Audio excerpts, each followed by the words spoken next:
Takže poslední dvojice v kategorii 6letých.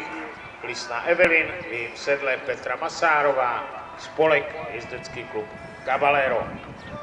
Evelyn, Klisna, plemene Český teplokrevník, po hanoverském Bělouši El Paso 2, opět hřebec ze stáje Mustang Lučina, který tam působil jak ve sportu, tak v chovu. Evelyn matka Elizabeth, dalším hanoverském hřebci ze stáje Mustang po hřebci Irish 2. Chovatelka i majitelka Evelyn, inženýrka Eva Rašková.